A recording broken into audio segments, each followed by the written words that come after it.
When Richard Hayes died, grief wasn't what walked into our house. Greed did. Clarissa, my wife, wore black like it was couture and smiled through the reading like she'd been practicing in a mirror. By nightfall, she'd decided the mansion was hers, the money was hers, and I, her husband of 7 years, was an afterthought. "Find somewhere else to live or die," she said, arms folded, eyes like ice. "You're useless now." I folded her blouse the way I'd folded every compromise in our marriage, set it on the bed, and left with 2 suitcases and a box of photographs. The Sunset Motor Lodge took my last clean dollars and gave me a key that stuck in the lock and a mattress that remembered the weight of everyone who'd fallen on it before me. The humiliation should have finished me. Instead, it sharpened me. Richard had been meticulous about everything from his sock drawer to his shell companies. The man didn't do sloppy. Would he really dump $33 million and a mansion into Clarissa's lap, knowing exactly who she was? I called his lawyer, the will I never saw. Charles Whitmore's office smelled like leather, paper, and money that had been around long enough to vote. He greeted me like a son. "Darian, thank God. Your wife told me you'd run off out west and didn't want contact." "I've been at a motel 15 minutes away," I said. She lied. He set a thick, sealed file on the desk and turned the original will toward me. Even upside down, I recognized my name. A lot. "You," he said, tapping the page, "are the primary beneficiary. House, 70% of liquid assets, controlling interest in Richard's holdings. Clarissa was left $10 million with conditions."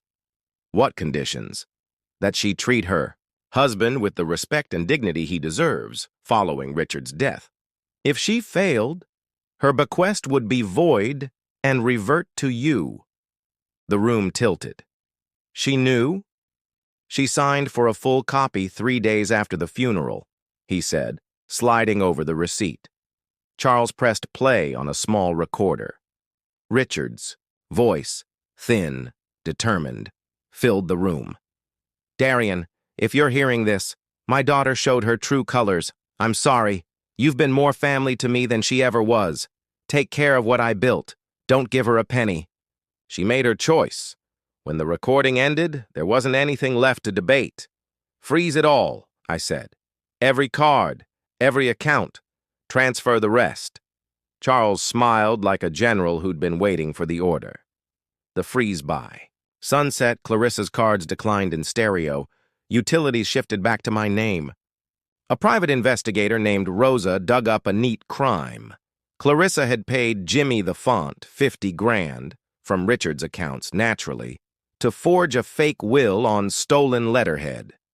I drove to the mansion with the new keys Charles had pressed into my hand.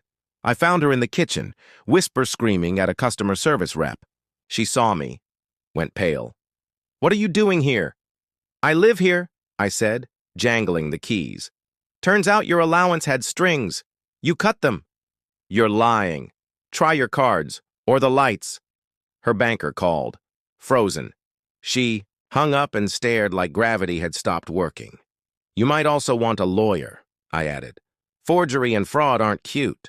I left her how I'd found her, clutching a phone while her life collapsed in notifications. The Queen Mother. 2 days later, Eleanor arrived dressed like a lawsuit.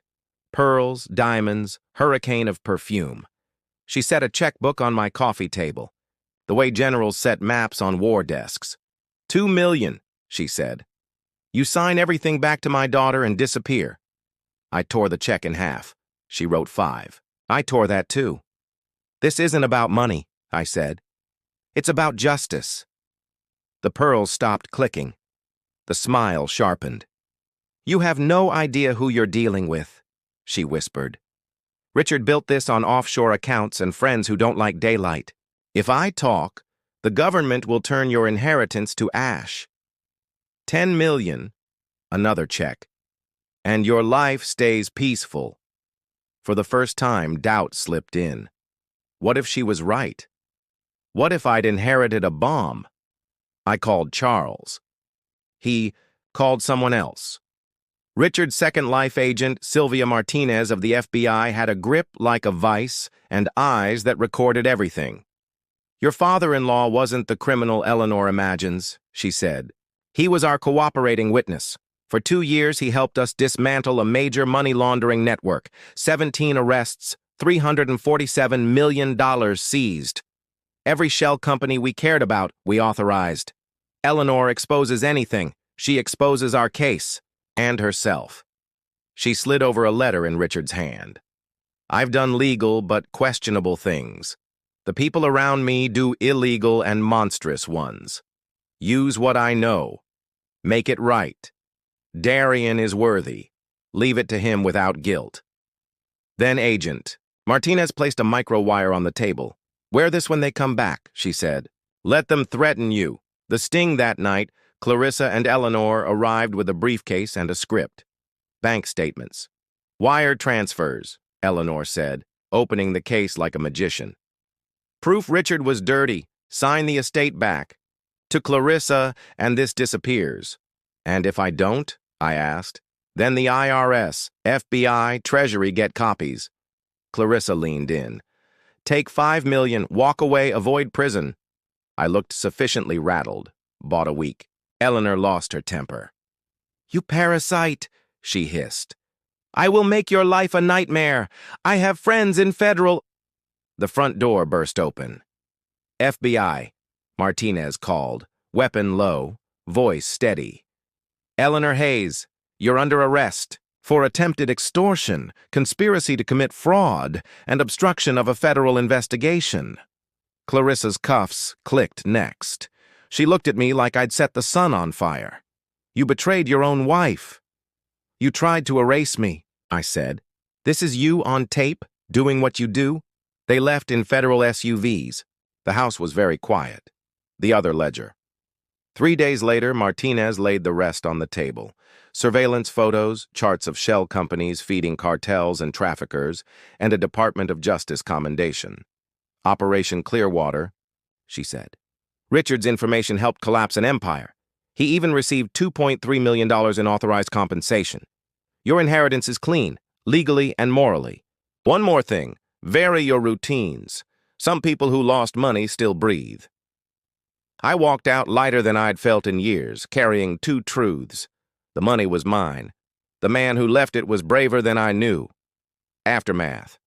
6 months later, the mansion felt like home. Eleanor's gold leaf ornaments were gone, replaced with wood, light, silence. Richard's study became the headquarters for the Whitmore Foundation for Family Integrity, named for the lawyer who'd answered the phone when I needed him. We pay attorneys for people discarded by family, spouses trapped by financial, abuse, heirs bullied out of legacies, adult children gaslit into signing away futures. We help them fight back. Clarissa pled out. 18 months for fraud, extortion, conspiracy. Eleanor got 2 years and a new wardrobe in federal beige. Their letters arrive weekly, heavy with apologies I don't open.